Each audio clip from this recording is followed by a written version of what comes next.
Hello, everybody. Welcome to Quantum Leap Revisited, our weekly show where we look at classic Quantum Leap episodes and we analyze them and have interesting conversations. And as usual, I have a great panel of people with me. Many of them, not many of them, all of them you should already know by now, but unless you're new. But in any case, I'm going to introduce them. First of all, I have the Script Doctor. The Script Doctor is a seasoned, experienced screenwriter. He has his own Patreon where he teaches screenwriting. He also has his own YouTube channel where he does videos sometimes about pop culture, sometimes interviews. But in the past few months, he's had the show Scripts on Saturdays. It's at 7 p.m. Eastern every Saturday. And on that show, he actually looks at screenplays that big Hollywood studios considered making, but didn't go through with it, and he analyzes the screenplays and usually has some very interesting guests. I was a guest twice on that show, and it's quite an experience. How's it going, Script? It's going well. Actually, a correction. They aren't rejected screenplays. They're still being shopped around. They're just circulating. So these movies may get made, not anytime soon, but one day. We never know. But they're out there, and that's what's cool about the show, and what's cool about all the people that have been commenting on the scripts we read. I suspect that a lot of those won't get made, but that's my opinion. I feel like if they haven't been made until now, a lot of them, there's a reason why. In some cases, it's always usually just getting money. But for instance, you have the Murder on Carnival Row. That was a Netflix series not too long ago. That was a blacklist script, and it took 10 years before someone made it. And it was quite a popular show when it debuted. So, I mean, it's really just finding the right person to get it. And it can take many years. Heck, Seven, that movie circulated for 5 years before it got made, that script. So yeah, there's a lot of great films out there that take its sweet time to get made, especially original ones, which that's what Scripts on Saturdays talks about, original stories. So I'll reword it. It's scripts, okay. It's scripts that are on Saturdays that are being considered by big Hollywood studios, which may or may not be good or bad. Yeah. But I accept that. In any case, next we have Sean Krummel, the real Sean Krummel, who's an artist. He has his own Etsy collection of stickers that you can buy on Etsy. Highly recommended. He's designed these stickers. In addition, he has his own YouTube channel where he does drawing. And in addition, he has pop culture streams. I feel like there's I feel like Nick is doing naughty things. Nick, are you there? Maybe he dropped. Were you hearing my mouse clicking? No. I feel like something's happening with Nick, but maybe he'll be back. Am I back? Yeah, here you're back. Okay, sorry, my computer froze for a moment there. No, it's perfectly fine. So in any case, Sean, he has his videos that he draws stuff. He has pop culture streams, and that's all on his channel, The Real Sean Krummel. How's it going, Sean? It's going. It's Thursday, not Friday yet. That's true. It's technically not Friday, but we're getting closer. Yeah. And then finally, we have Nicholas, the Back Yard Tardis. Nick is a minister in his local town. He's also the local town's locksmith and the local town's consultant to the sheriff and the fire department. And he has his own ranch, and he raises goats on his ranch, and he watches a lot of science fiction and is very knowledgeable when it comes to science fiction and video games too, actually. And he has two channels. One is the Back Yard Tardis, where you can see him talking about pop culture stuff, and then one called Adventures in Locksmithing, which he goes into all these strange places and takes footage of a lot of weird things on the job. I've been watching your last few videos. It's really, really, really, really crazy, actually. Yeah, and that last one, I took some of the craziest parts out because I was worried that YouTube was going to get mad at me. So, but yeah, just for some context, sometimes when there's like an eviction, then Nick goes with the sheriff, and they have to bust into the place or whatever they have to do. And a lot of times, I assume that when the sheriff brings you, in a lot of these things, at least based on the footage, it's not just regular evictions. It's places that look really kind of, I would say, suspicious, if that's the proper word to use here. Yeah, well, I would say that the majority of people who have to evict somebody is because they either inherited the tenants somehow, or they didn't do proper background checks. Because usually these aren't the kind of people you want in a property that you own. It's not always. Sometimes it's somebody that just fell on hard times. But a lot of these videos where I'm showing the aftermath, it is because they have trashed the house. I don't want to use, like you said, terms that will get us in trouble, but what I saw the video that you shared today was basically that looked almost like if that turned out to be some type of crime scene, I wouldn't be shocked. I feel like maybe you didn't show everything that was there, but that place was bonkers. So if you guys ever get a chance, anybody out there, you should watch Nick's Adventures in Locksmithing video. It's certainly very interesting. But aside from that, how's it going, Nick? Going good. Ready to talk some Quantum Leap. Let's do it. And we have in the audience, we have Tex Rogers, who initially thought he couldn't make it, but then he kind of rearranged something in his schedule, and he was able to be here. Ron Donofero, Lisa Katrian, Yeah, you got it. Malachi D. Wildman, what I see here from time to time. And then we also had people like Brian Ailes and what have you. So with that out of the way, let's look at our episode. Our episode this week is a portrait of Troian. As many people keep saying, and I think we all know this, the daughter of Donald Belisario and Deborah Pratt. That's Deborah Pratt, isn't it? Yeah, she's in the episode, but in addition to her being in the episode, that's the daughter that they have together that is called Troian. So it was sort of a wink to the fact that they have a daughter of that name. Oh, okay, yeah. So I thought for a second I interpreted that as you saying that Deborah Pratt was Don Belisario's daughter. I'm like, that's not right. I mean, she was probably young enough to be his daughter when he married her, but she actually was the mother of his child, even though she probably could have been young enough to be his daughter. Somebody's been reading the trivia. So let me share the screen.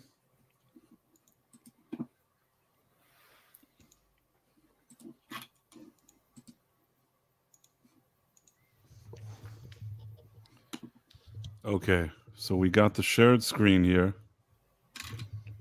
Can you see it? Mm-hmm. Yep. Let's see, is it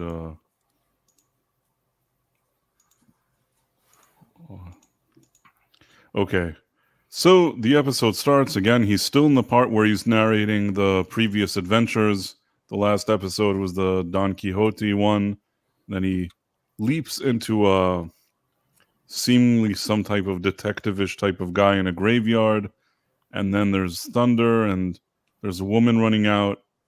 And yeah, they did not show a good chunk of this. Right, they didn't show it the previous on Roku.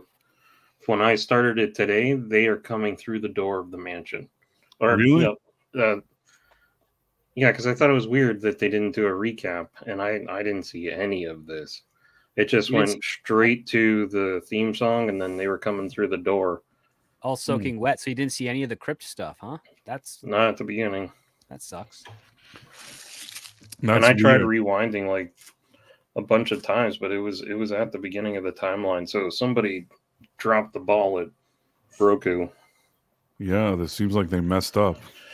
In any case. Yeah, I think I remember that too, because I was a little distracted at the beginning because I was getting something ready to eat while watching it. But I think it went straight into the opening song.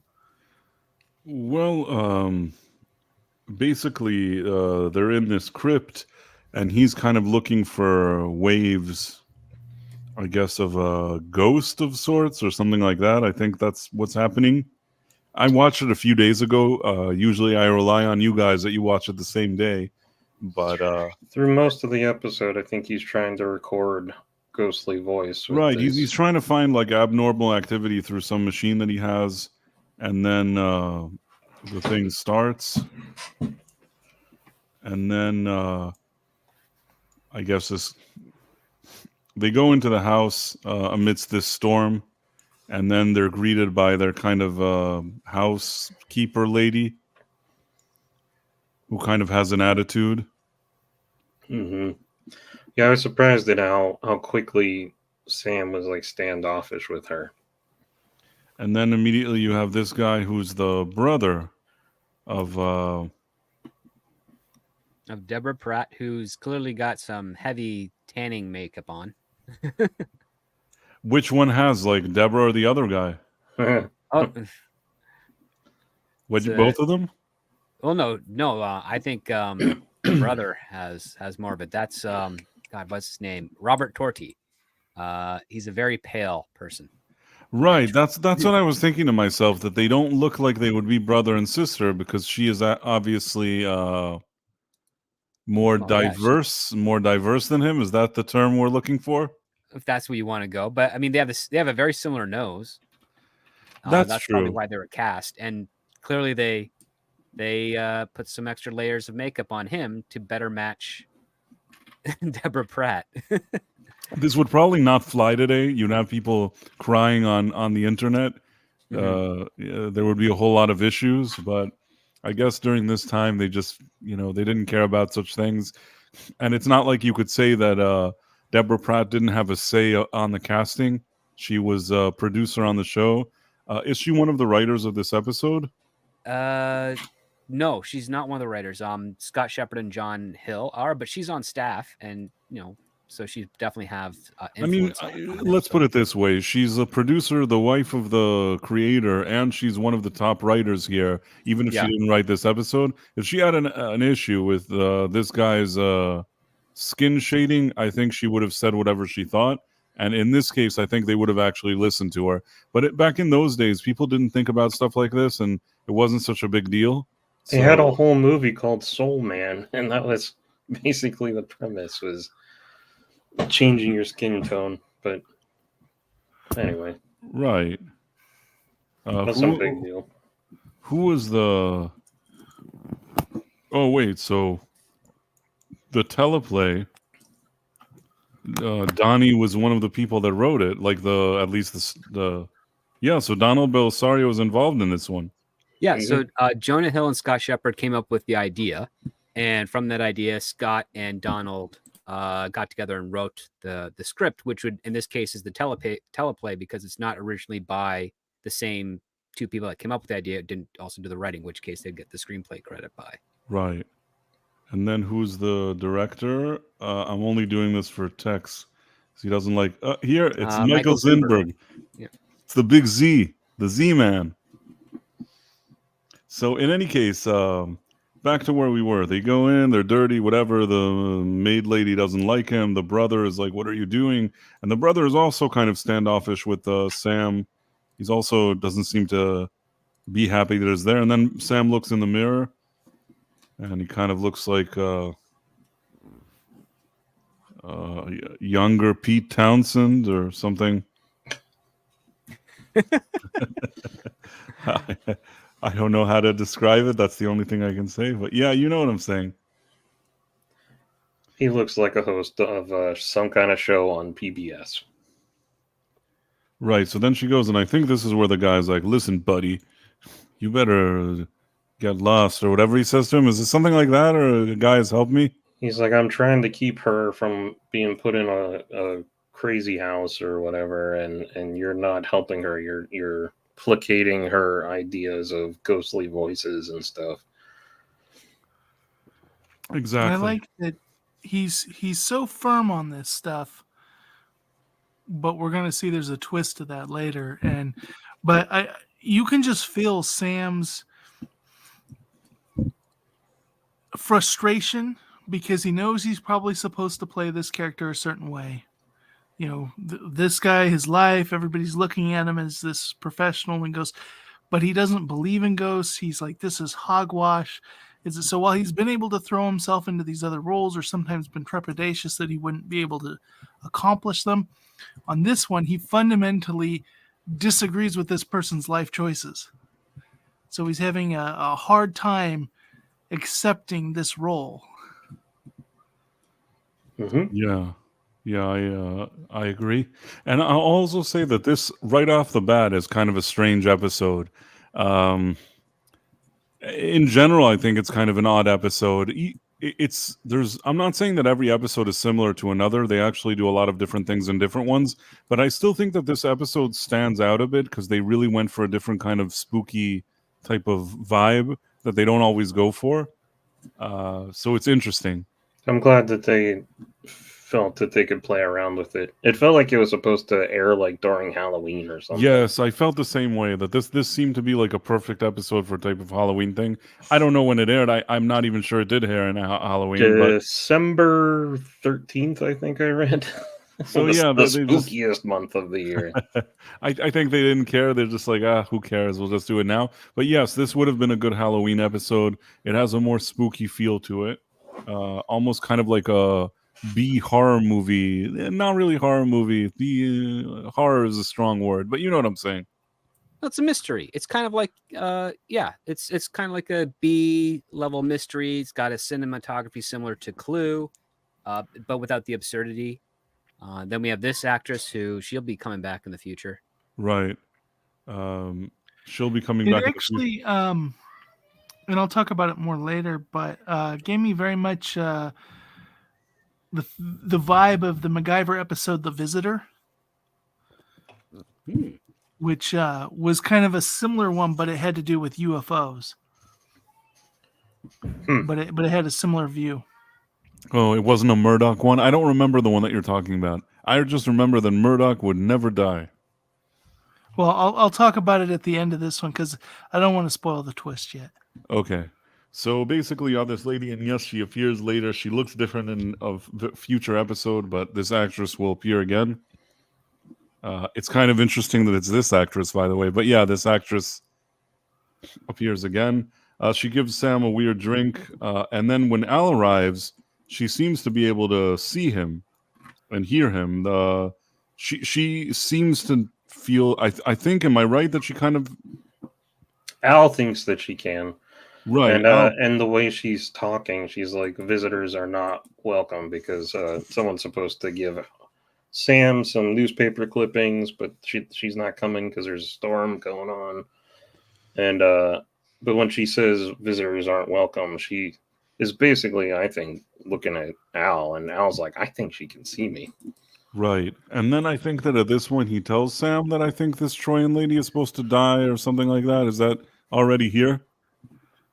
Yeah, this is about the time when Al tells her that she's going to drown in the very lake this weekend. Yeah, he's like, oh, we're going to be in the ocean, Sam. And then the next thing you know, she's waking up from her sleep. And the light like shorts out. And I found it very humorous that she just happened to have one of those creepy walking through a big house spooky candlesticks holders. Yeah. Just like, oh, it's just right there. Look at that 80s mullet in 1971. That is weird. That is strange. But I mean, listen, this thing was filmed already. Got those candlesticks and telephones. So I mean, this was filmed either in 1989 or 1990 already. I think that this mullet, whether it's the 80s or he thinks he's in the 70s, like this mullet is out of style. But I feel like in order to make him seem more related to Deborah Pratt, somebody thought that like they needed to like make him a little bit menudo. Well, get the hair going, yeah. Because this debuted in December of '89, so this was still an '89 production. I understand, but in '89, I think people were shifting away from this specific type of haircut. I feel like that there's probably some underlying reason. I mean, I think that they wanted you to not focus on the fact that they don't quite look like they'd be related, so they put makeup on him. They have like a menudo style. I have no other way of calling it, but he looks like he's in menudo, and I feel like they thought this is close enough. Maybe Lisa. they could have given him the Dirk Benedict. They could have. His hair was long enough for it to be cut and shaped like that. So. The just real quick, Lisa had a question earlier that wasn't the mirror shot Donald B, as in Belisario, right? The creator. Oh, was it? It's yeah, possible. That is him. Yeah, that's yeah. You know what? That is him. That's very good, Lisa. Very good, Lisa Troian. That was a very good comment. And I believe I said the name correctly. That's what people seem to think here. So, and she didn't say anything. She didn't tell me differently. So I think I did okay. Or she feels really bad for you. Either or, but I'll take it. So who is he calling here? Remind me. I think he's calling someone to get the power up. I can't remember. Yeah, I think so. Or he's checking the phone to see if the lines are active. Which okay. They should be, because the power phones, at least at that point, they weren't necessarily power dependent. If the lines went out, then the phone would go out. But if the power went out, then that's not necessarily the phones would go out. Mm-hmm. And then basically you see the painting and there's water on it, and that's why she's like freaking out. It's a painting of somebody. She painted that and she destroyed it, but now it's here. Where did it come from? How did we get there? Why is it weeping? And does anyone else realize that they're living in Wayne Manor? Is he? Is it Wayne Manor, really? Like the If actual... you go forward, you'll see an exterior shot, and it's actually one of the... Looks a lot like the classic Wayne Manor from the Adam West show. Oh. Gotta go a little bit forward. There you go. My wife was watching ER, and one of the characters' grandmothers lived in Wayne Manor. I was like, why does that building look so familiar? Oh yeah, it's still there. I don't think it's been kept well by the current owners, but it's still there, and it's got the nice little curvature, round driveway at the front, and then the back's got a nice little estate going on it there, and it's constantly used for sets. Eddie Murphy lived in that house for the movie Bowfinger. Oh, as well. Yeah, wow. So. I mean, he lived in it? I mean, he was. They rented it out, and he lived in it while they were doing that production. Yeah, and they also shot in it as well. They double dipped because it was a low budget comedy. I see. Okay. So then, and now that you mentioned it, it seems familiar. So, but I haven't watched that movie in a long time. That's the one with Steve Martin, right? Yep. Yeah, I know. And yes, it seems like they're in this place. So anyhow, Sam goes outside. He's talking to her. She's still kind of freaking out and whatever. I mean, in a more calm way, I guess. But he's still playing around with his machines. He's trying to pick up on ghosts and things like that. And then is this the thing where she hears a weird sound like somebody's whispering to her? Mm-hmm. So it's like, oh, Troian, whatever, I don't know what. And he's like whispering, and then she almost falls in the river, but Sam catches her. And it seems like she kind of digs Sam a little, and he does too. I mean, normally it would be odd because of the way he looked in the mirror that she would actually like him, but the irony here is that it's actually he looks like her husband in real life. Yes, it's still weird. Yeah, but that goes to show you that Donnie was quite a ladies' man. This is the point. I got to say this because Ro's not here. Plot hole. Shouldn't as we later reveal like how she's hearing this voice, shouldn't Sam have heard it too? No, they address it towards the end. I mean they address where the voice comes from, but I'm saying if Sam's right there with her, shouldn't he be hearing it too? Well, they said that only women and dogs can hear it, or it's a high-pitched thing. Okay. There's some kind of there's some kind of nonsense at the end. You're right. It's kind of hanging on by a thread. I wouldn't call it a plot hole. Like they say something about it later about only certain people being able to hear it. Personally, I think that if there were all these recorders saying it, she'd know it was a recorder. But I'm just going to suspend disbelief and go with this with this narrative, even though you can tell when it's a cassette. Meaning, if I was standing on the verge of that lake, then and I heard somebody press play on a tape recorder, I know it was a tape recorder. I wouldn't think it was somebody talking to me, but that's just me. 1971 with that limited Spoiler. amount of stuff, and also the fact that it's broadcasting at a higher frequency that's not picked up by most men's ears, because that's a legit study. Maybe. Like I said, there's enough here to sort of cloud the thing and for me to suspend disbelief. And because there's goodwill and I like the show, I'll go along with it. But I will say that it's I'm not sure about it 100%. We also forgot to mention that the brother. Oh, maybe it's here. All right, go ahead. Keep going. I think it's in this scene, actually. Yeah, Sam and Al arrive, and then I think the the brother arrives, and he can hear Al. Right. And You can hear Al, and he's like, "What are you doing? Some kind of trick on me? You think you're going to move your lips and not talk? Blah blah blah." So it's like, move your lips and not talk.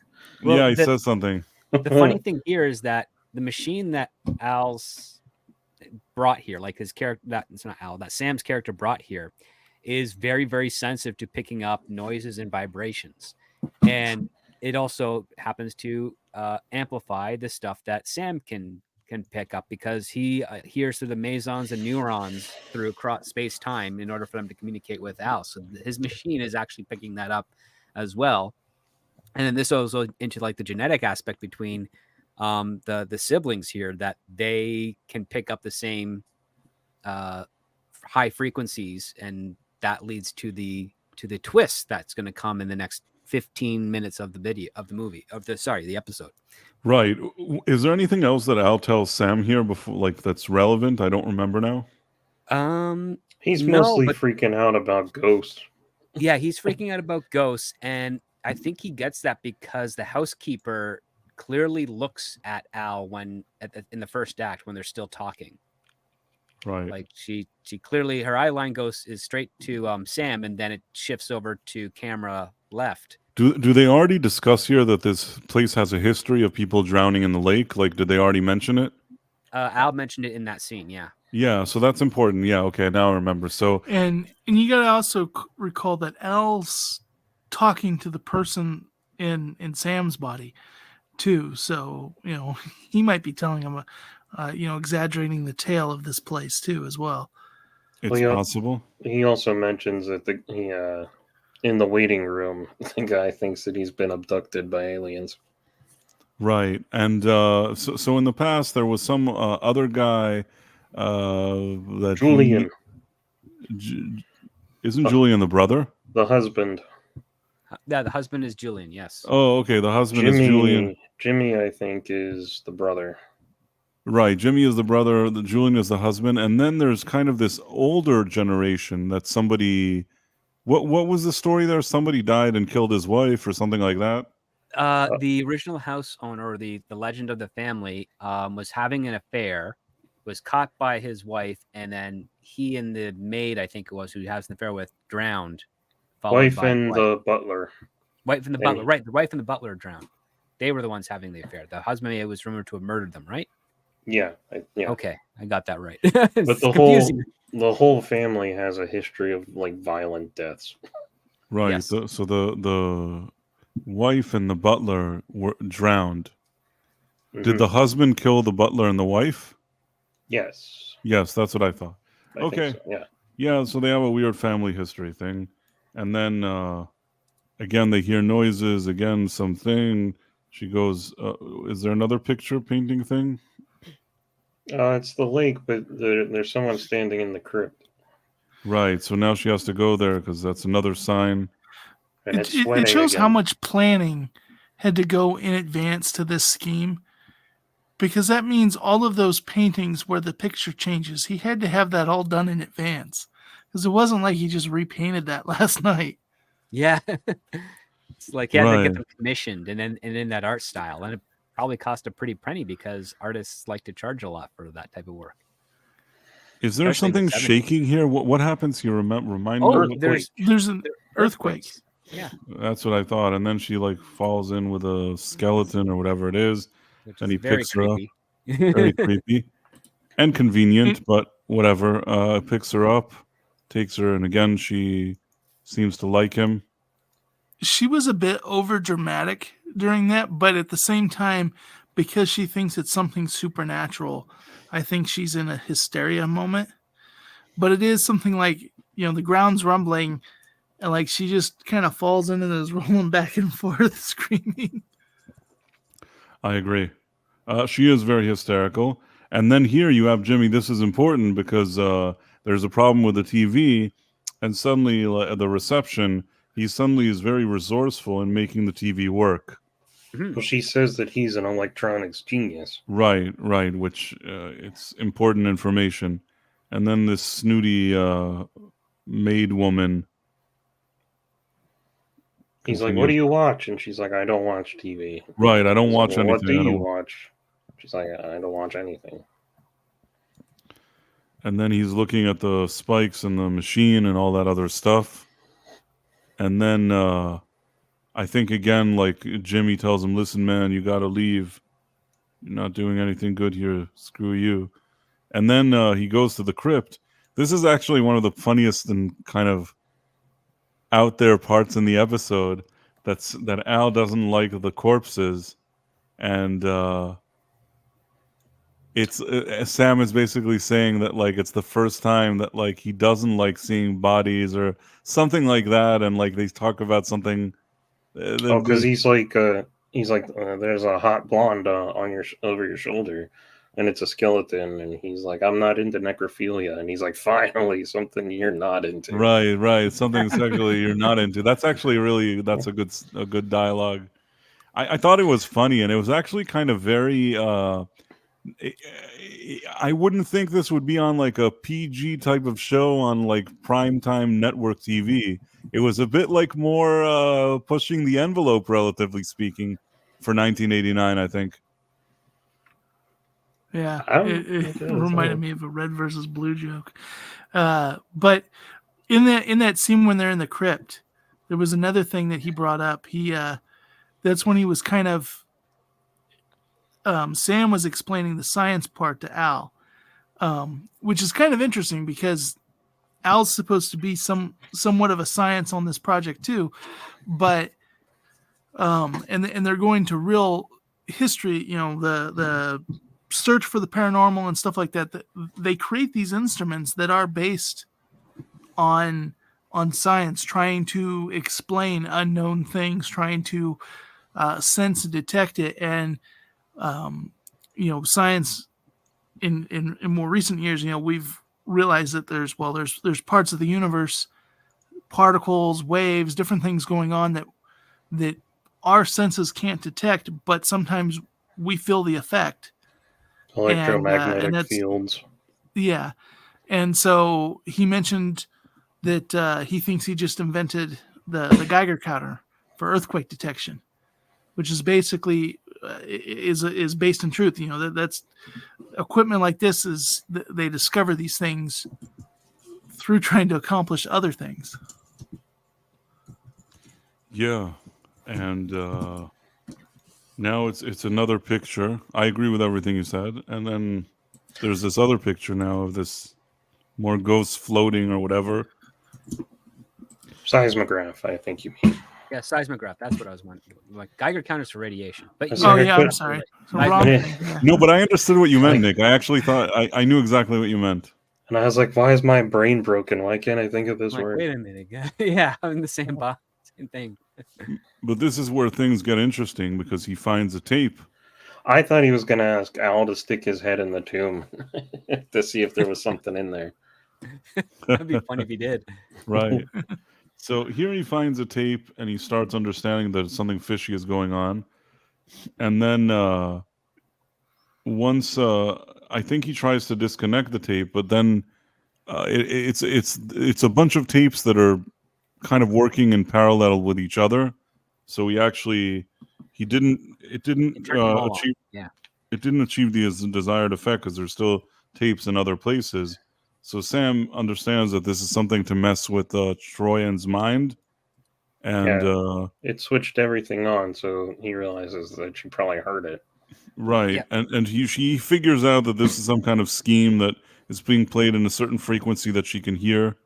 And because there's something with high frequency and like meddling with her mind with these machines, Al, the voices are telling her to jump, but then Al is like telling her the opposite. He's functioning as a voice. Yeah, Yeah. because we see the machine right there, which is what channels Al's voice to the frequency that she can hear. And so again, like this is all manipulation from the brother's part with the tapes. Like her mind is not being brainwashed through technology. It's basically he's using these her emotional state of loss of her husband and the high frequency with which he hears to be manipulated into thinking that her husband is speaking to her beyond the grave to, pretty much get her committed. Right. And why that is has not yet been revealed, but it's going to be by Jimmy in this scene when he's realizes that there's something else talking here and he thinks it's the other dude's device.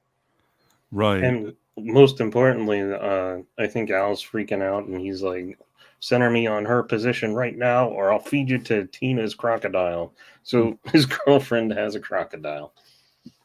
In New Mexico. That's impressive.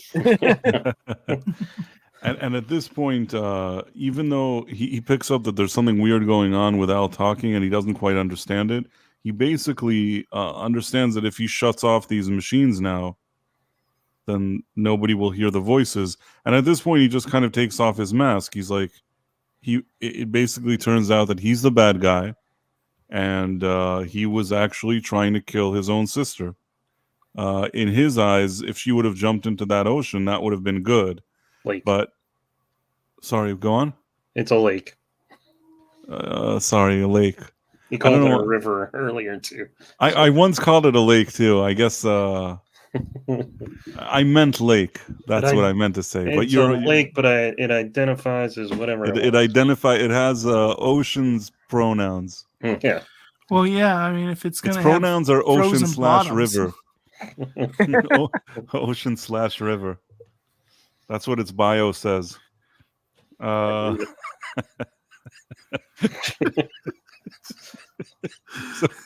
in any case,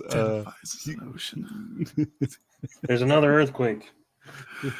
There's another something. I guess another earthquake. I don't know what it is.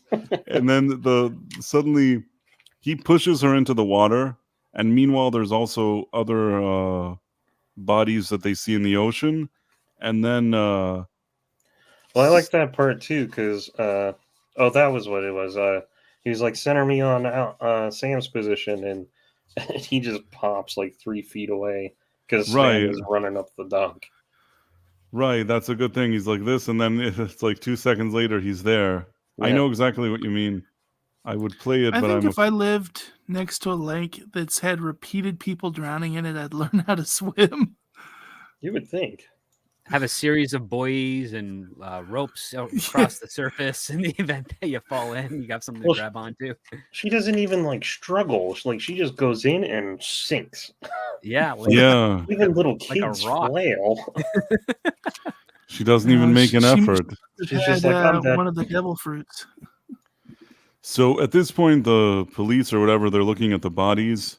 And which the earthquake dislodged from the bottom of the lake. Yeah. Right. So the earthquake dislodged, and now they look at the bottle. One of them is, I guess, Julian. Yeah. Mm-hmm. And the brother is dead too. I don't know if we covered that. Sam tackled him into the lake /river/ocean, and he just disappeared from the episode.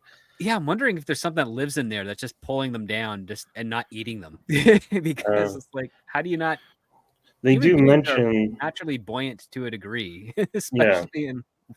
Well, they do mention that like towards the bottom, it's like near freezing, but I'm like, it's got to be kind of deep, right? It's got to be significantly deep, especially in California, for there to be near freezing water at that level.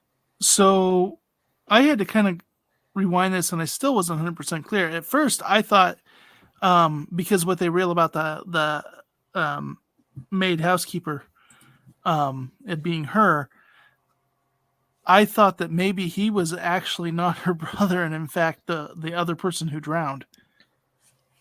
Mm. And somehow when everything came to pass and the bodies came up, that like he vanished. But it's a good point. It's sort of up in the air. They claim that he died, but really, how do they know that he died?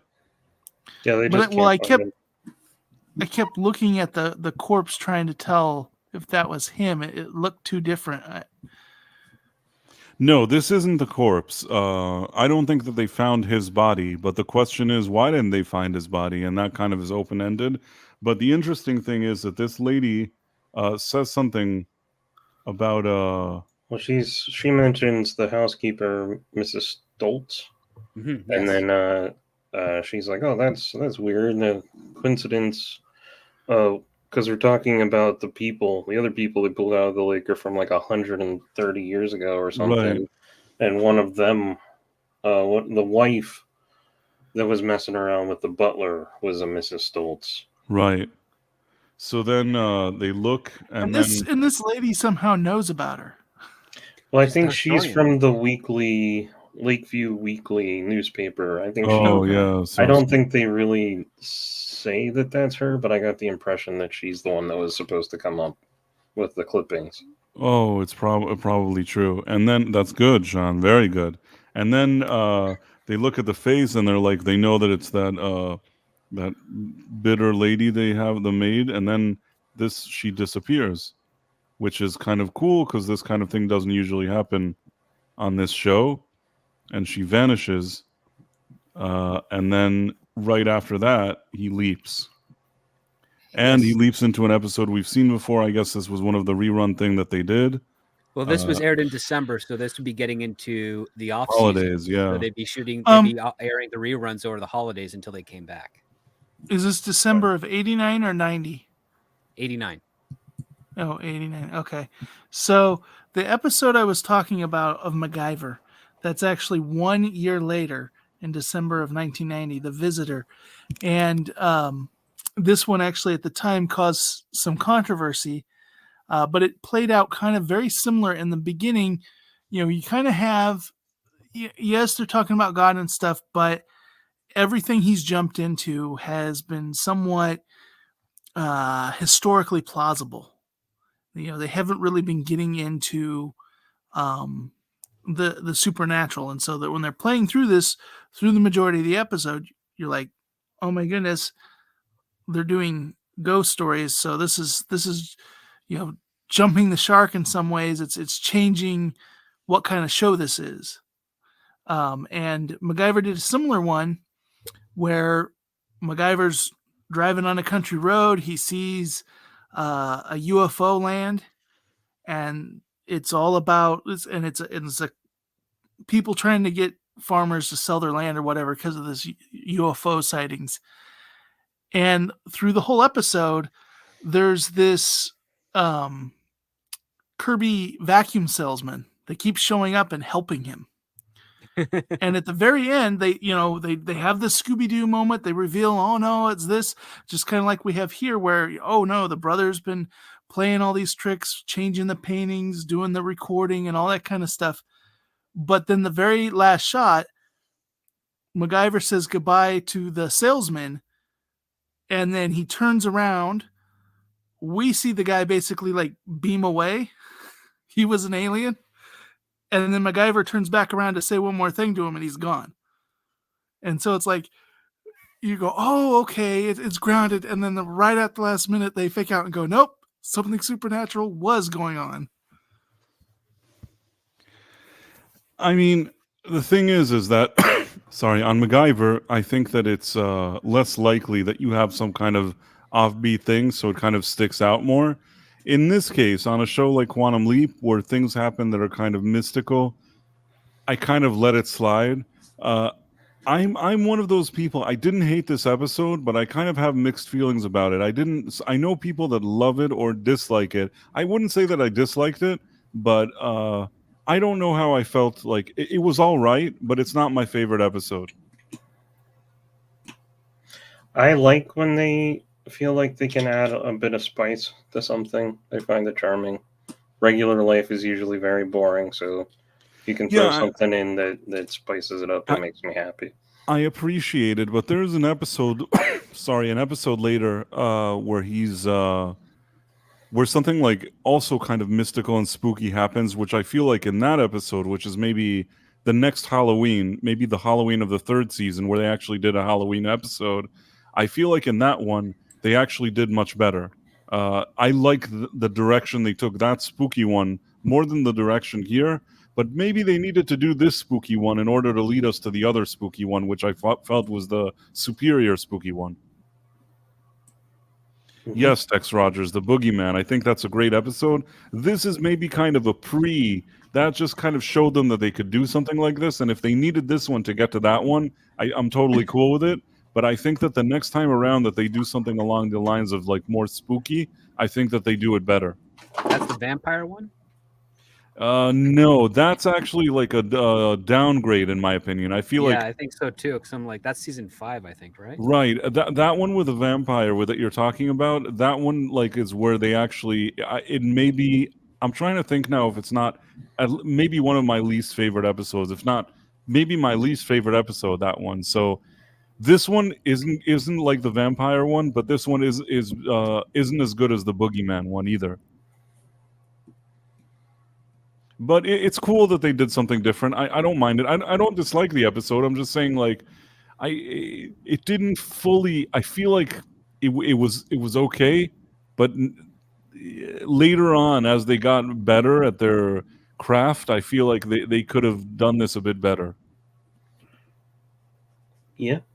Yeah, I see that.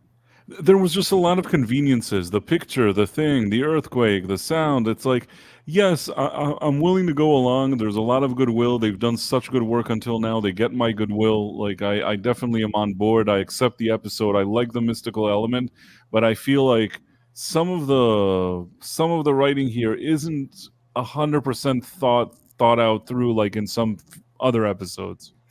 The paintings, I feel like you could trick it. You wouldn't have to you hire one artist and say, I need the painting to have pieces that you can pull off and reveal something underneath. So that was I could accept that. The sweating of the paintings, I'm like, that's just gonna ruin it. Yeah.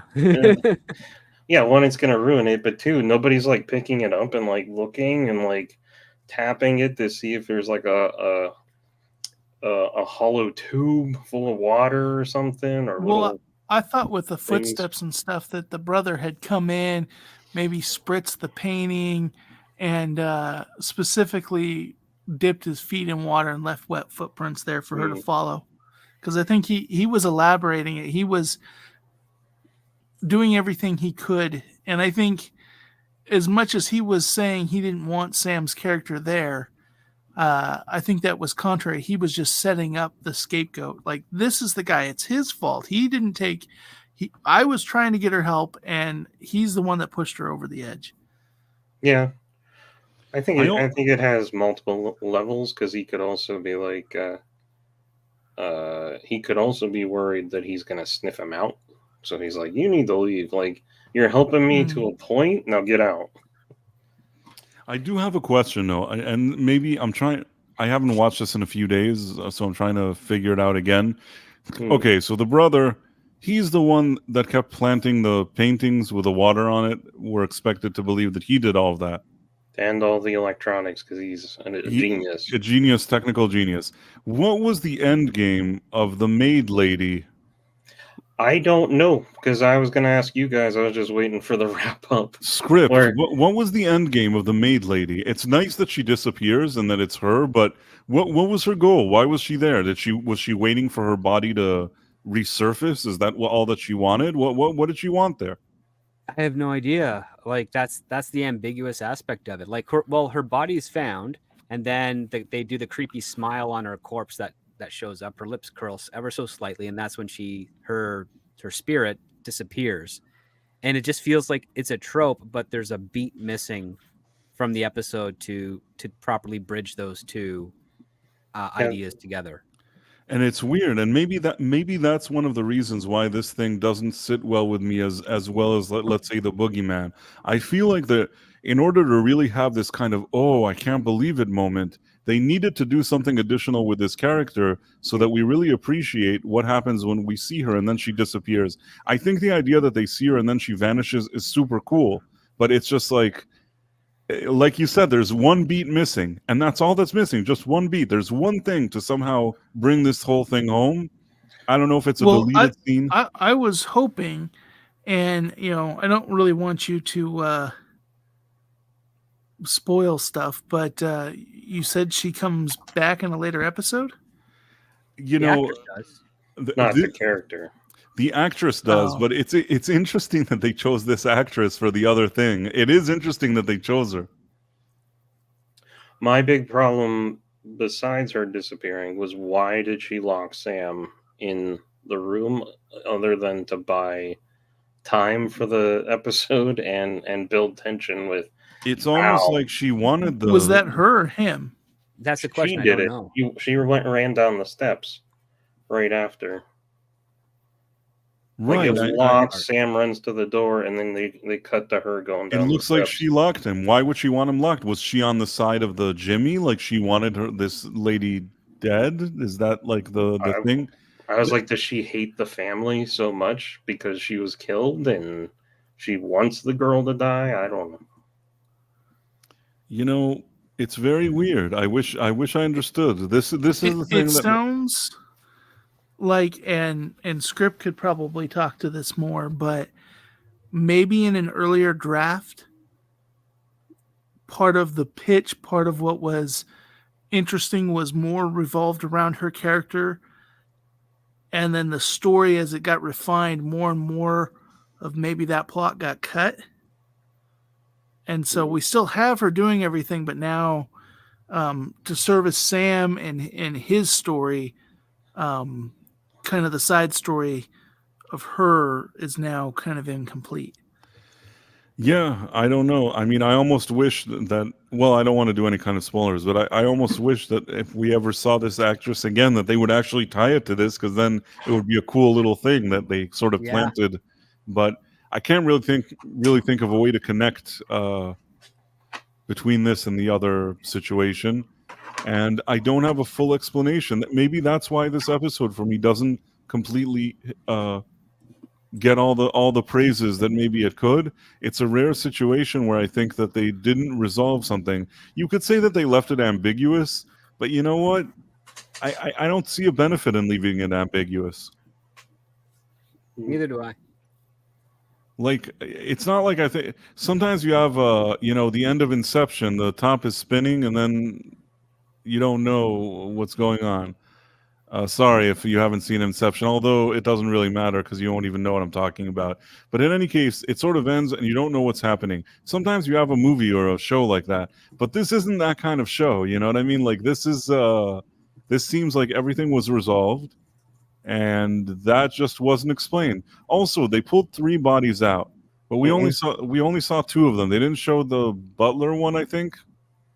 I don't think it was really important. They showed they only showed the maid and the original husband, so the other 2 bodies were not there. And then the other part too is like they lie to the officer and says, "Oh, the brother went in to try and save her," as opposed to why not just say the brother tried to kill her and the reason for money, because those guys are going to come to her house and be like, "Yo, where's our money?" It's like, well, my brother owes that and he's dead. It's like, well, now you owe it because you're the sibling. You know I what? thought of that too. You know what? That's actually very true. They should have said that he tried to. I think that was a mistake. Possibly, yeah. A lot of weird stuff happening in this episode, but maybe one day we can ask somebody. But it does leave a lot of things open. But maybe some people like that. I don't know.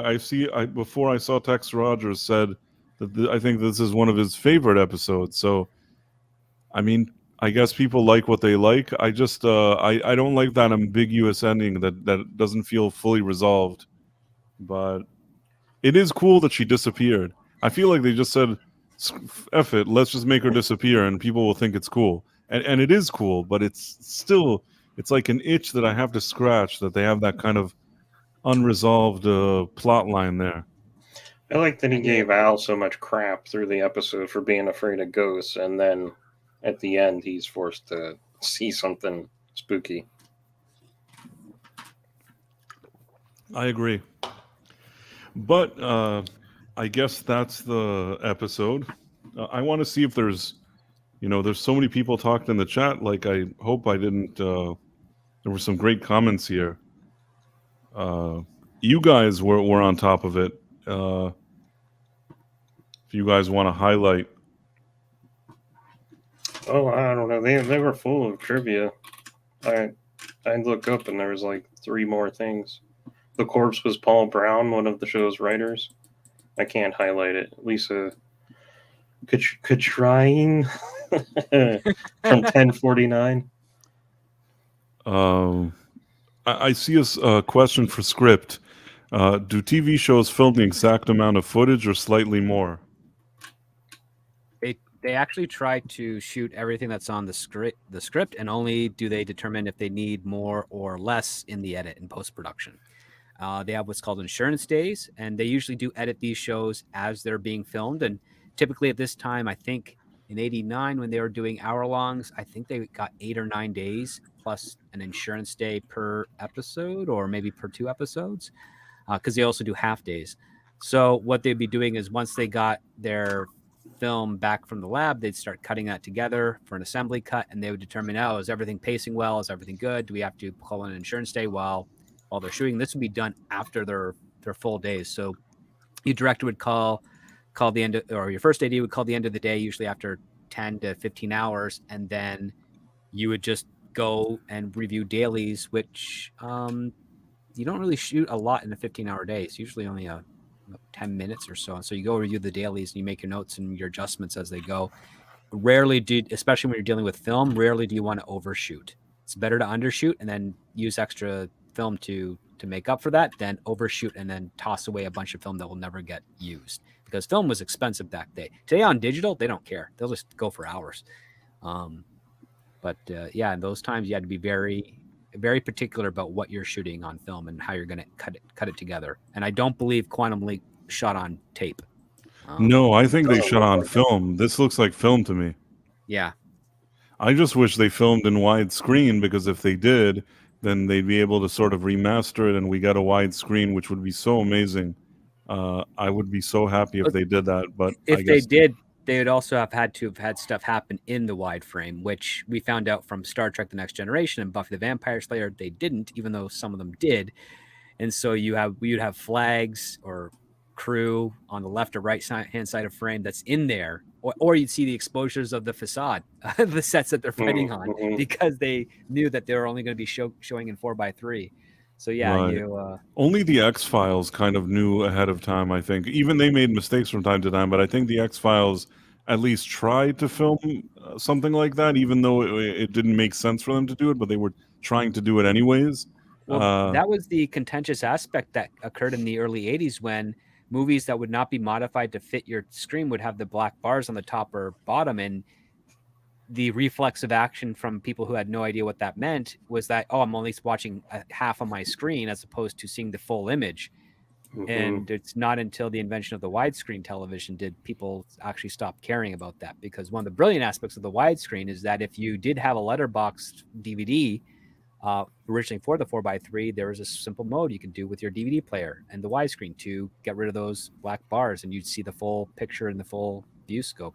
Now that's no longer an issue, but when you're dealing with pretty much almost 2 generations by that point, so used to the 4:3 television frame, seeing at-home video letterbox for the first time, they're like, no, we're not going to do that. And then networks picked up on that and said, yeah, we're not going to shoot widescreen on any of this stuff. Why would we? There's never going to be a widescreen television. You're crazy. Nobody wants that. And then, the market spoke. In the early 2000s. There's one thing that may happen one day, which I'm not looking forward to it, but I suspect that one day something like this will happen, where they'll use AI to fill in whatever it is that we don't see. Oh, they can do that right now. And that sounds like a nightmare to me. It depends on, I mean, it all depends on, okay, are they doing that to, like, for instance, on the Next Generation, especially in the first season or second season, they have a couple of background shots where they literally just put black fabric over top of their screens in the background with gaffer tape, and the HD Blu-ray sees that. However, with today, either with CGI or with AI, you can actually replace that without actually altering the important parts of the footage. Yeah. This is the same problem I have with like the special editions for Star Wars, or the more recent, the director's cut of Star Trek: The Motion Picture. Oh, right, yeah. It took me a while to track down a DVD that actually had how that movie originally looked. I don't want to watch things if they don't look like how they were when they were made. Like even the original series, they went back and enhanced those with new effects, and I'm like, I can't watch this. Like it bothers me, and I know, like there's one episode they're chasing. It might be the Gorn one. They're chasing a ship, and they're like, we're gaining on it, and they cut to the screen, and it's still just black stars and stuff. I'm like, you can't even see it. You guys didn't even put in the ship. You're just we're all just pretending now, and I find that charming. Well, with Robert Weiss, like the theatrical cut was not the cut he wanted to do. That was cut for time, and he also, they ran out of time to finish all the special effects. So the more recent one has all of his notes for what needed to be done. But I think it was Robert Meyer Burnett over at the Burnett Work stated that they still, even though they got everything in there, they kind of screwed up a little bit on the color timing and the compositing and the synchronizing of audio and stuff like that. So it's not perfect, but it's almost like the closest representation you can get of it, which is unfortunate because I speculate in another 10 years or so, someone is at Paramount, whoever gets the rights to Star Trek, whatever happens in the next decade. Ideally, if they're passionate about that franchise, they will actually get it properly corrected to exactly what was stipulated on those notes, to which case you'd get the intended cut, and I'd also want to pair it with an original theatrical release so that everybody gets to see what came out in 79 and what Robert Weiss was trying to achieve. That's my biggest problem with George not re-releasing the originals and fans having to do it. Well, there's also a certain animosity there because if he re-released the originals, he'd have to give a financial cut to his ex-wife, who he really does not like. Yeah, I get it. I just it just all plays into that 1984 rewriting the past crap that I hate. Yeah, it's like this changed the world, not what you did in 97 or every generation after that. I mean, I understand why he would want to do the special edition, but it's like you said, Sean, if he at least gave people the option to watch the original alongside in the same set, watch his reimagined one, where at least you have two options. But the fact that he just Blade Runner has like 100 different cuts. It's like, I mean, there was only one limited edition box set DVD of the original theatrical cuts plus the special editions that came out, I think, in 2006, yeah. And it was mixed with other ones that were just the special editions plus another variation of the special editions. So you had to get the right ones, and if you didn't get the right ones, you're a little bone there. I ended up buying two because there were similar packages, but one didn't have the theatrical stuff. So when you turned it in, it was still a New Hope Star Wars. And then the other one, I found the one that just said Star Wars. I'm like, oh, okay, there we go. And then I had to sell the other one on eBay because retailer would take it back for that. Sorry, what did you want to say? Oh, I was just gonna put in there, and specifically when it comes to like say the motion picture special edition, the Darren Doctorman, which was one of the people that headed that up, he's gone on to say that I really think it's a labor of love for him, but he talked about how before they were brought on and they did this project, the version that was out wasn't the original version either. It was a made for TV version where they basically just kept adding all the deleted scenes in to make it longer, whether they made sense or not. And so one of his things was going through, and there were so many different cuts of it, figuring out what to keep, what not to keep to make it make sense and flow right. But I do agree that there's some extent, and I think this older stuff that's on film, it translates well, but there's in the 90s when they first started going to digital, which is why shows like Voyager and Deep Space Nine and stuff don't look so good anymore, because Right. they're not for our modern TV, and because they're not filmed, they can't easily go back and remaster them. Absolutely. And It's so funny. that's where It's funny that AI may come in line. with the older ones, you can get it. It's basically the older it is, the better. Once you start with that early digital stuff, it's crap. But yeah, I do think that AI will be able to do something at some point. And people were asking in the chat. What I mean is that if the thing is 4x3 and there's the black bars on the side, just like today in Photoshop, where you kind of signal, you do a square and you just say generative fill, which means that it'll just fill out whatever it thinks the picture was supposed to be. I assume that if it doesn't already exist, there will be a moment where some kind of AI, like a Photoshop type of thing, only for video, will easily just expand whatever you're looking at. And you can maybe give it guidelines what you want to see there. But basically, every shot, somebody can sit and just expand it. And maybe it's something that they could do it in the same style, in the same lighting, in the same, make it seem seamless. But still, I also agree with Sean. At the end of the day, it's not going to be what these people initially intended. It's a completely different interpretation than what was originally aired. I think you talked about this before, and Script had a great point that you'll run into situations where a character is supposed to be like just off screen, and then if you have to generative fill in an actor, that brings up a problem of paying them for their likeness and stuff like that. Yeah. Because again, if it's not initially if it's just like maybe a shoulder, and it could be anyone's shoulder, and if the AI ends up pulling up an existing actor that's already in that footage in some other capacity, but not in that shot, then you're dealing with likeness issue rights. Things that you can only speculate at this point, because we don't know what would happen if either a day player or a principal cast member who that happened to be their shoulder is in the shot, and whether or not it violates, their likeness rights that they own because it was generated by a machine.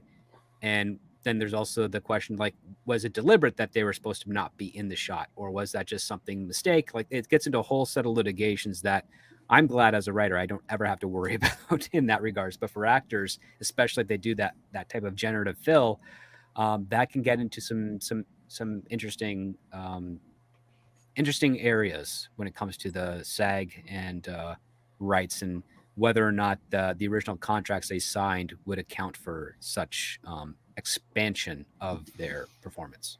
And that shoulder is part of the guild, man. Mm-hmm. That's interesting. Maybe that would keep them from doing it. But there is, if they can actually look up whoever, I mean, this becomes a whole Pandora's box. If it's a small cast and you just have to continuously ask the same people, or something like that, maybe there's a way to make it work, but otherwise it could really be a pain in the ass. Mm-hmm. Yeah. A lot of things have to be negotiated beforehand. So what'll happen is people online that are like fans, they'll do it, and then they won't ask anybody, and then there'll be like kind of a sort of black market for this type of stuff. Yeah. I remember when I first discovered widescreen, I got right before George did his veiled threat of the originals for the last time. I got this amazing widescreen box set of the original Star Wars movies, and C-3PO and R2 walk into Jabba's palace, and a freaking Gamorrean guard walks on screen, and I'm like, how long has that guy been there? Yeah. Yeah, totally. I remember I had a friend that had Laserdisc, the Star Wars on later Laserdisc. That was a big deal back then. Mm-hmm. I don't know if they just how they scanned them or what they did, but I think that at the time those were the originals that he had on Laserdisc.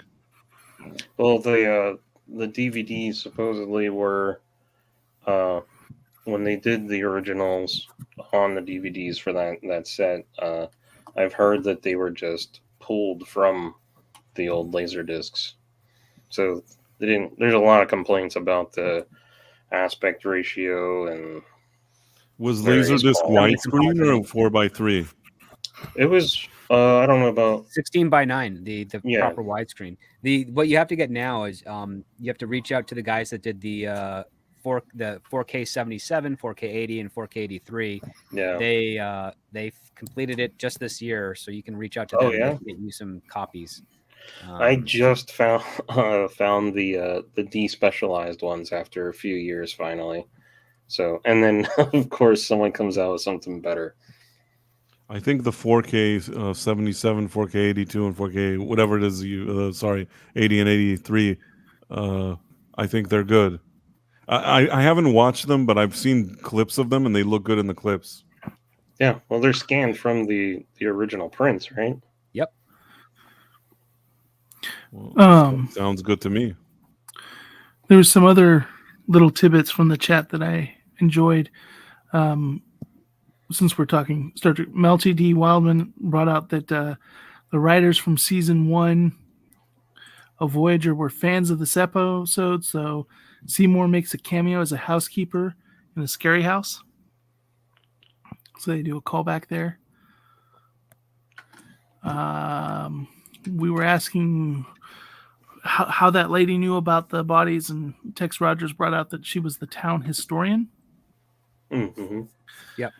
And then Lisa brought out that the corpse is Paul Brown, one of the show's writers. Yeah. I saw Lisa Ketrian. Oh, she gave you a phonetic way to say it a little while ago. Yes, Lisa Ketrian. Her name is Lisa. I get it right every time. Lisa Ketrian. I think that's the way you say it. Lisa Cat Ketrian. Tryan. Lisa Ketrian. 11:04 p.m. Cat Tryan. Ketrian. Lisa Ketrian. I feel like Dustin Hoffman and Rain Man. Or that guy on Sesame Street that's like sounding out the words. Cat Tryan. Cat Tryan. Ketrian. Definitely not on a Saturday. That's when there's Wapner. And then when I was going off on the MacGyver episode, Rondell Farrow said that they like MacGyver, but they don't think Richard Dean Anderson is a particularly good actor. And I think RDA would agree with you. He's a very humble man. Nice guy. You know what? I'll tell you what. The thing that, if I had to give my analysis here, he has a likable charm. You know what I mean? It's hard not to like Richard Dean Anderson. And I don't know. I don't know. I'd have to look and I'll tell you about his acting. But I feel like he was right for MacGyver. I liked him as MacGyver. He's a likable guy. And I don't have an issue with him. Mm-hmm. I thought I'd bring that because I know in interviews he says he doesn't get it. He doesn't understand why he's famous. Yeah, I mean, no, he's very humble. He did a Stargate special where he was just swimming in his clothes in his pool. Like he just thought it would be funny to do that. Yeah. So like in between Stargate episodes, you cut to Richard Dean Anderson floating in his pool with a dress shirt and just be like, yeah, how's it going? Well, that's the hardest thing they had on that show was he was a prankster, but he was also a co-producer on it. So he would derail filming at times. To your point about the MacGyver, the supernatural type of thing, this one with the ghost disappearing, I think that's kind of like a trope. It's kind of like the horror movie that has to end with the gotcha moment. I can't stand the gotcha moment, but with this type of thing, there's lots of TV shows that are like tiptoeing around it, and then yes, it actually happened.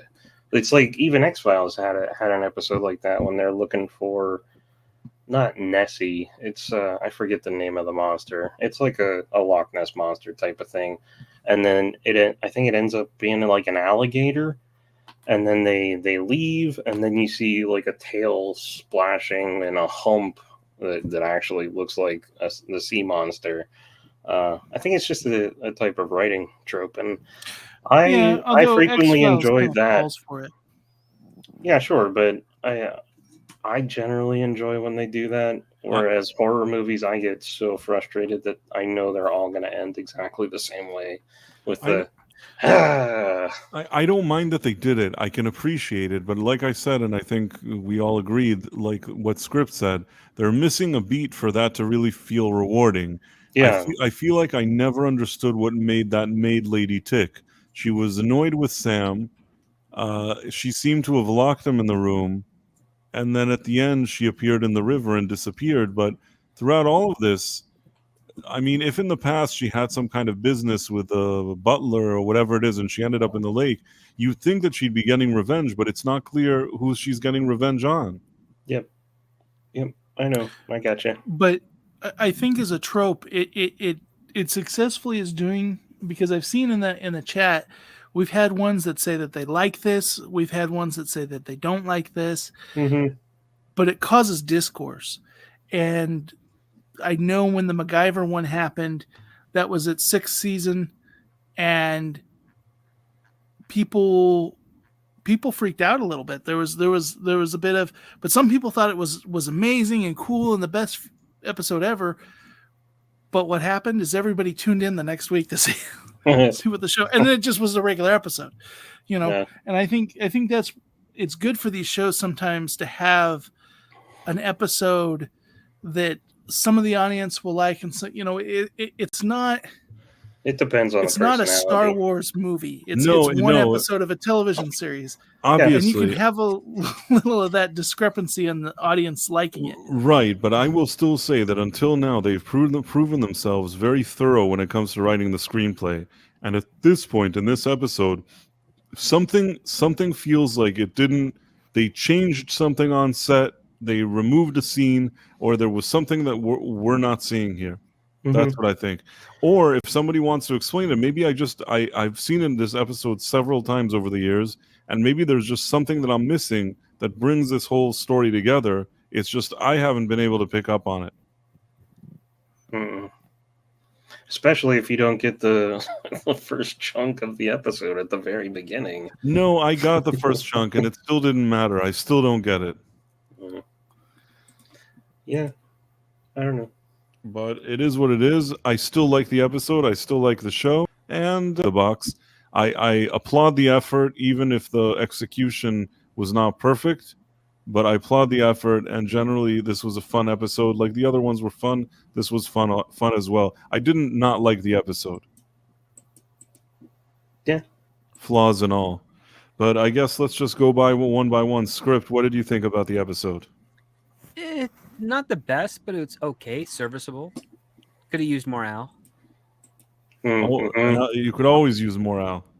Al being scared is very good. Yeah. I like the irony of a hologram afraid of a ghost. Yeah. Well, what would be the rules there? Like, just because he's a hologram, if it's something supernatural, it could still affect him. Maybe. Well, I mean, he's not really there, so even if it did anything, it couldn't do anything to him. But it's just funny that it would freak him out. You'd have it's just like people that try to get out of a room or something. It's like, well, if it's a spirit that can move through walls or something, how does getting to the other side of a door help? Yeah. But people still panic, and I like to picture a scene where Al is in the imaging chamber in the future, and a ghost comes through time to like go bah! And then leave, and he's like, holy. He's screaming, Gushy! Just takes off. Lisa Troian says there are so many better ones and a couple worse. I just wanted to say Lisa Troian. So I highlighted her message. Guilty as charged. But that's why we're late, because Price is practicing. Mm-hmm. And Tex Rogers says Lisa Troian. I don't know why I like this one so much, but I find it very rewatchable. And then Ron Donofero, I like it too, Tex Rogers. It's in my top 5.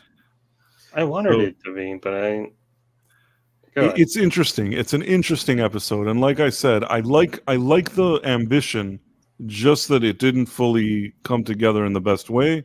But you know what? I don't dislike the episode. It doesn't make me not like the show or anything like that. Nick, how did you feel about this episode? Well, so I feel like if you're someone who's a fan of paranormal stuff, it has that feel. So there's the natural thing, although it comes off a bit more Scooby-Doo in the end. But I'm not someone who's a fan of that. So when I saw what this episode was going to be, I kind of thought, I'm probably not going to like it. I enjoyed it. It didn't like super hit well. I get what you mean about not knowing her motive. The ghost lady. Why she was even there, but.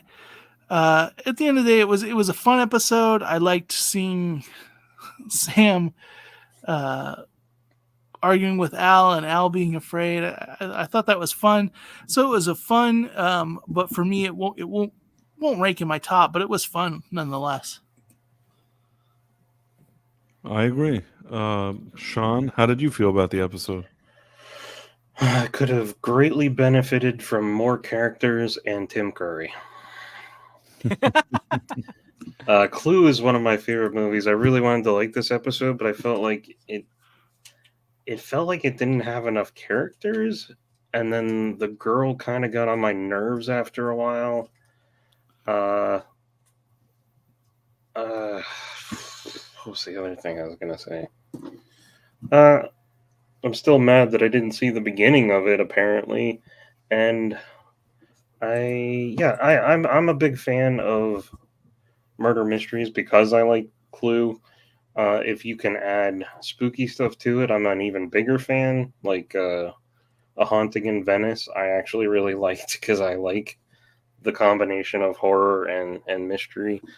I feel like there were a lot of plot holes and not enough characters for some reason. It felt like it felt very slow.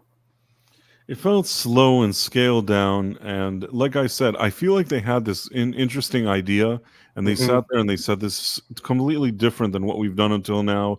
It's kind of spooky, it's ambitious, it has kind of a paranormal thing, it's cool, but once they got to writing it and then sort of filming it, something about it doesn't come together in the best possible way, even though, that's the good thing about a TV show. I could say that sometimes about Star Trek, about the Star Trek The Next Generation, or one of those other series that you see, 1 week you see a show that you don't like, or maybe you just kind of like it, or you just think it's okay. The next week, it's a brand new show. And especially... I'm sorry to interrupt you real quick. My friend just sent me this thing this afternoon. It was the beauty of watching Star Trek is that one episode is 4.7 out of 5 stars with an absolutely groundbreaking concept and worldwide critical acclaim, and the very next episode is the worst thing aired on television that decade. Yeah. It made me laugh out loud. No, I mean, but that's, and I would say that actually Quantum Leap is very consistent in its high quality. So even an episode that I would say has issues like this one, I can still enjoy it for what it is. But yes, and as opposed even to Star Trek The Next Generation, here on Quantum Leap, every week he's in a different person. He's doing something completely different. He's essentially in a different world every week. So this really is a show that the next episode is just completely different, and you'll never you won't look back at this one. This one came and went, and next week we're looking at a different one. It's not terrible, but I think you guys were exactly right that something got lost along the way, like while making it, like some story point or scene, and they were just like kept moving on. I have to say, I think Ron Donofrio, and I'm sorry if we're doing a drinking game, I think you mentioned the new Quantum Leap. Yes, this show, even with all of its flaws, is better than anything that the new Quantum Leap has done. It still has heart, and it has like a creative team that wanted to do something cool. Like I said, there you could nitpick about the quality of the execution, but the fact that they were trying to do something, and just having these actors and this setup, it's already going to be better than the new show no matter what. And I tend to respect people more for trying their best and failing rather than not trying at all. And also keep in mind that sometimes, these type of TV productions, and especially during the 80s, because it's not like a streaming show that they do 10 episodes a year. A lot of these, they had 20-something episodes a year to do, and they're on a tight schedule. Even if they're filming an episode, then they think, you know what, this one may not have worked out the best way. Maybe they see it on set, but there's nothing they can do about it anymore. They have to wrap up and finish the episode. They can't do Kevin Feige. They can't do bring $100 million and do reshoots for another year. You know what I mean? It doesn't work that way. Here, they're expected to deliver their episode, and considering the type of pressure that was on them, the amount of episodes they were making, and their overall output, I think that it's great. And even this episode, I would consider still decent. It's just not their best, in my opinion. Mm-hmm. Yeah. And Super Mario Brothers 3 mentions that Deborah Pratt also appeared on Happy Days and Airwolf. I think that because she was on Airwolf, that's how Donnie became friendly with her. That may be where they met if they didn't meet slightly before that. So maybe they were already friendly, and then she appeared on Airwolf. Well, I mean, it's not uncommon for a showrunner or director to put the person they're dating in some of the projects they have for a couple of reasons. Number one, to keep an eye on them. Number two, to score points. And number three, if they don't trust them. Right. Just ask what's his face. It's James Gunn. Oh, I was going to his say wife's Gene in Roddenberry. Everything, yeah. Yeah. No, Gene course, Roddenberry, Majel Barrett had to be on set all the time because she didn't trust Gene, even though they were swingers. They were? Yep. They were swingers? Oh, yeah. I knew he got around, but Well, Almost you know, is common every knowledge, woman on that set had a meeting, a very consensual meeting with Gene. I think only the redheaded girl in the pilot, the young yeoman, didn't. She refused. Wait, this is important what you said. Before I get back to it, Malachi D. Wildman said Deborah Pratt wears the white outfit well in this series and in Airwolf. That's good to know. So wait, so you're saying that only one actress on Star Trek didn't spend quality time with Gene? Is that what you were saying, Script? My understanding of that, yes, because Nichelle Nichols remarked that she had some flings with Gene. Obviously, Majel Barrett because of the kids that she has with Gene. I don't. Ooh, Diana Mulder though. That's the question. I don't know. Maybe she's still alive. I don't know if she's. And all of these. Well, you know, it was the late '60s. You know, this the time of the, sexual revolution. Yeah, they were. Yeah. I mean, they We're were all going to have kind to of. let the chat go, but Bryce, if you want to go down a rabbit hole, read the look up it's not script, it would be the Bible or pitch, I think it is, for phase 2. Oh, there's a point in there. He talks about women having the fashion of like not having to wear shirts in their off time, like men. Yes, there's a lot more casual descriptions in one of the. I think it's the pitch Bible for Star Trek Phase 2. Yeah, that has Zahn in it, right? Yeah, Zahn the Vulcan. The other. Yep, I did not know that Gene Roddenberry was so naughty until you just told me. I just thought he just liked Star Trek, but they tend to leave most of that out of the documentaries. I never hear it. Yeah, they're always just. He really is appreciative of women's liberation, which allowed for, if a woman didn't want to wear a bra or a top, that was their choice, and he was like all for that, and I don't blame him. It's funny because you see in recent times that there has been some trying to take someone away from them, but like as Script brought out, at the time, that was feminism. Because at the time, the networks were telling them they had to cover up, and they wanted the right to choose. And it's funny to see it go full circle, that now it's the conservatives that are saying, Right. make women beautiful in TV again. Right. We have come full circle. It's the hypocrisy of it, and that's what's funny is that even in some of them that some women that are showing off a bit more skin, there are apps that cover them up, to which some conservatives are like, "Yay!" It's like, what? I'm a big feminist. It's not so much like what they're showing; it's who's the people that are doing the showing, and I think that's kind of the debate right now that's being ignored. Well, Gene Roddenberry was a feminist, I guess. I'm a big feminist. I'm always wave. trying to get my wife topless. Mm-hmm. Oh yeah, I have a no clothes rule in my house. When There's my a basket girlfriend next comes to the door. Like, the moment you cross this one line, the clothes come off. That's the rule. Doesn't matter how cold you are, I will warm you up.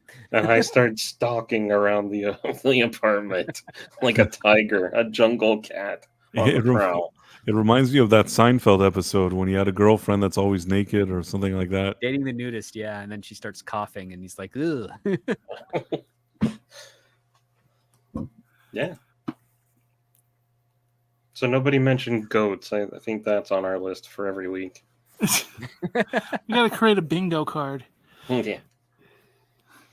I see that Super Mario Brothers 3 says Whoopi Goldberg reached out to Gene Roddenberry to be on Star Trek The Next Generation. He wasn't interested and didn't take her seriously at first until LeVar Burton requested on her behalf. Then he said, okay. Is this true? I have no idea. Well, he didn't believe that Whoopi was true, and LeVar had to convince him that she actually really wanted to be on part of it. A lot of that was because at that point she'd already become a movie star. Yeah. Okay. And he didn't think, well, why would a movie star want to be on his show?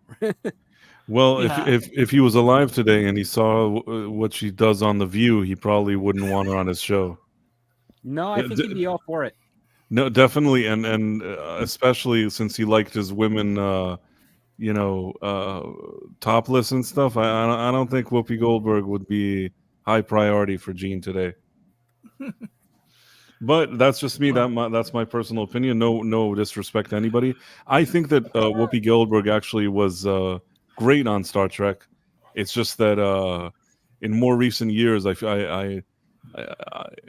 you rarely see somebody take such a downturn in their career, in my opinion. But I think there's a lot of actors. You're like, you were great on that thing. I wish I'd never followed you on social media. Whoopi Goldberg was genuinely a talented actress. I don't know why she thought that suddenly she's this sophisticated pundit that everybody wants to hear sitting bickering with a bunch of ladies around a table every morning.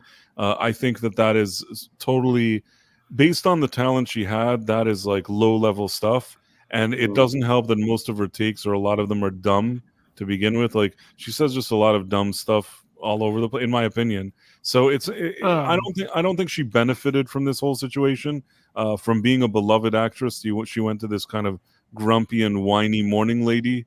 I think that's a downgrade, but that's my personal opinion. If you think it's an upgrade, that's fine too. I can't tell people what to think. I just realized what time it is. I gotta get the kid to bed. Oh, but, okay, yeah. I will say, Price. Looking at how much we've spent like the last 30 minutes talking Star Trek on this. Next time we take a week off, kind of like we did around like the Christmas New Year's time or something like that. Where we take a week off of this, but we still want to have a stream. We should just have a Star Trek discussion week. I'm happy. It seems like we have a lot of thoughts. We could totally do that sometime, regardless of anything. We could just do it, and nobody could stop us. I mean, it's a cool thing, and we should maybe explore it sometime. Start a new Night Owls. Well, I don't know if we could all do it every second, but I'm saying, like, if we just said, hey, we're doing one stream where we're talking about Star Trek or watching an episode or something, we could definitely do something like that. But what was I going to say? Let's just quickly go, because I don't want to take up. I know Script has stuff to do, and Sean and Yoon have stuff to do, Nick. So I'll just go one by one. Script, is there anything you want to plug? Yeah, this Saturday, Scripts on Saturdays, we're going to be doing the first screenplay that has debuted last year. It's part of the last year's blacklist, so it's currently being shopped around. It was voted on, so it's got some track record, and now people are, the rumor is that bids are going after it. So we are going to review that screenplay this Saturday at 7 p.m. Eastern, 4 p.m. Pacific. Come check us out. It's a movie that the perspective is through the eyes of a dog, a rescue dog. So, Interesting. So yeah. I'm definitely going to be listening to that one. And yeah, if you guys haven't checked it out yet, check out. Nick, do you have a way of putting script? I just dropped it.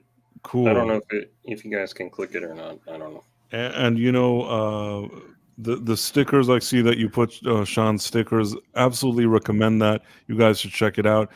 Nick, you should put your channels on. Put on. I don't know if that you can link videos or whatever. That thing that you were in that house today was crazy.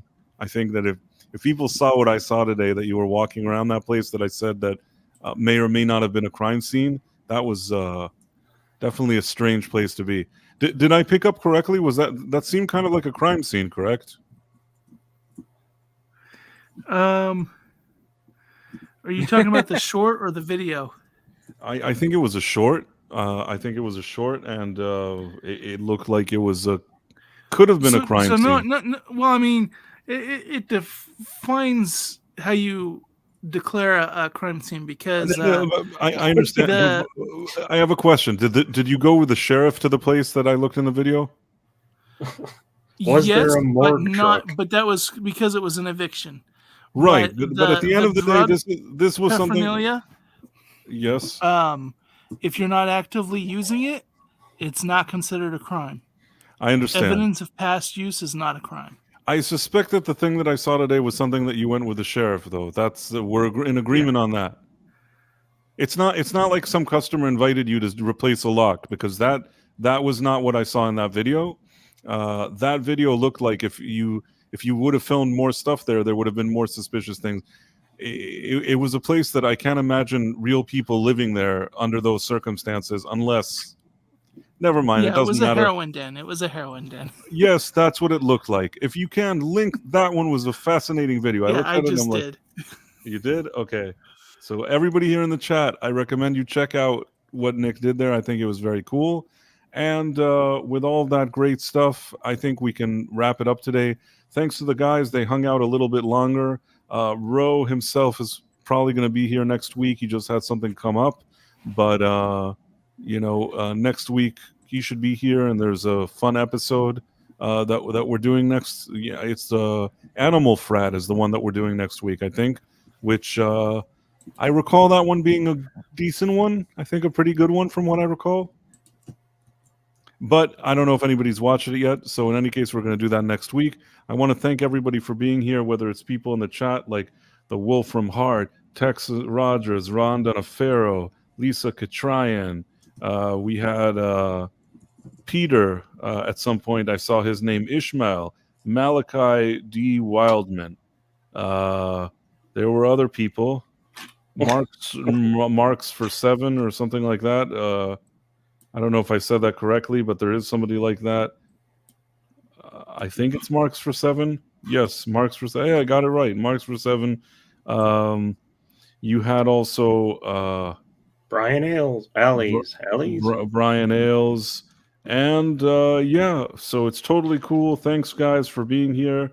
And then, wow, 6. What a guess. She just got here. This is the end of the stream, 6. Although really, really grateful that you stopped by.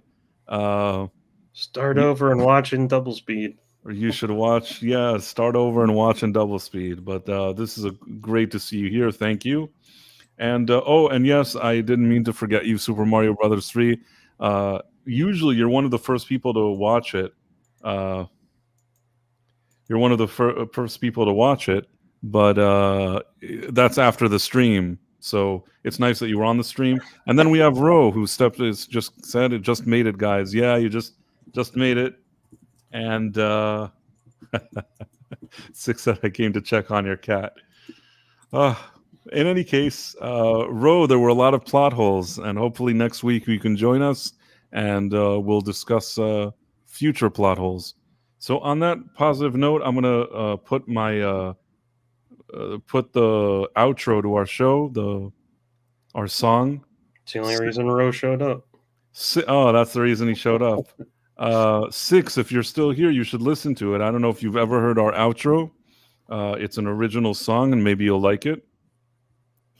It's see. Awesome. It is. Let's see. And okay. I'm such an awesome guy. I make so many videos. And my friends are awesome too. They make so many videos. I'm such an awesome guy. I make so many videos. Now we are an awesome group, making live streams for you. I'm such an awesome guy.